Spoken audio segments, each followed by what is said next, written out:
ಸೌಂದರ್ಯ ಹೋಗ್ಬಿಟ್ರು ಅಂತ ಹೇಳಿದ್ರೆ ನೀನ್ ನಂಬ್ಲಿಲ್ಲ ಅಕ್ಕ ಅವಾಗ? ನೀನ್ ನಂಬ್ಲಿಲ್ಲ. ನಾನು ಆಕ್ಚುಲಿ ನಾನು ಇಲ್ಲ ಹೋಗೋ ಅಂತ. ಆಮೇಲೆ ನಾನು ಓಡ್ದೆ, ಏನ್ ಮಾಡ್ಬೇಕು ಅಂತಾನೆ ಗೊತ್ತಾಗ್ಲಿಲ್ಲ.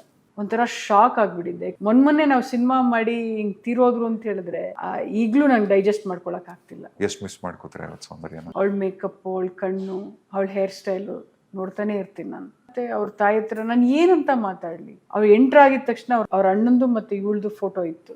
ಸತ್ತಿಲ್ಲ ಅನ್ಕೊಂಡೆ ಹೋಗೋಣ ಅಂತಾನೆ ಒಳಗೆ ಹೋಗ್ತಾ ಇದ್ದೆ ನಾನು. ಅವ್ರ ತಾಯಿ ನೋಡಿದಾಗ್ಲೇ ನನಗೆ ಶಾಕ್ ಆಗಿತ್ತು. ಬಿಕೋ ಅನ್ನಿಸ್ತಾ ಇತ್ತು ಮನೆಯೆಲ್ಲ. ಅವಳು ಮದುವೆ ಆದ್ಮೇಲೆ ಎಷ್ಟು ಚೇಂಜ್ ಆಗಿದ್ದಾಳೆ, ಮದುವೆಗೆ ಮುಂಚೆ ಹೇಗಿದ್ಲು ನನಗೆ ಗೊತ್ತಿತ್ತು. ಅವಳು ಸಿಂಗಾಪುರಲ್ಲಿ ಜೊತೆಲಿ ಶೂಟಿಂಗ್ ಮಾಡ್ತಾರೆ. ಶೂಟಿಂಗ್ ಮುಗಿಸಿ ಜೊತೆಲಿ ತಿರ್ಗಕ್ ಹೋಗ್ತಿದ್ರ? ನಾವಿಬ್ರು ತುಂಬಾ ಇಷ್ಟಪಡ್ತಾ ಇದ್ದು ಶಾಪಿಂಗ್.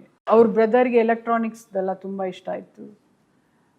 ಇವಳಿಗೆ ಮೇಕಪ್ದು ಅದು ಆ ಥರ ಇಷ್ಟ ಆಗ್ತಾ ಇತ್ತು.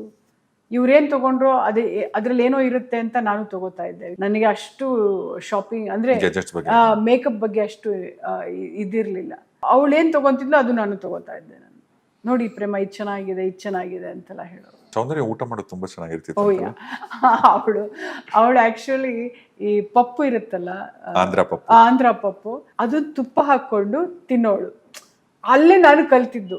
ಓಕೆ, ಇದಕ್ಕೆ ತುಪ್ಪ ಹಾಕ್ಕೊಂಡು ಇವಾಗಲೂ ನಮ್ಮ ಮನೇಲಿ ನಮ್ಮ ಅಮ್ಮನಿಗೆ ಹೇಳ್ತಾ ಇದ್ದೆ, ಅಮ್ಮ ಪಪ್ಪು ಮಾಡಮ್ಮ ಅಂತ. ಸ್ಟಿಲ್ ಐ ಲೈಕ್ ಪಪ್ಪುದು, ಪೆಸರಟ್ಟು ಹೈದ್ರಾಬಾದ್ಗೆಲ್ಲ ಹೋದಾಗ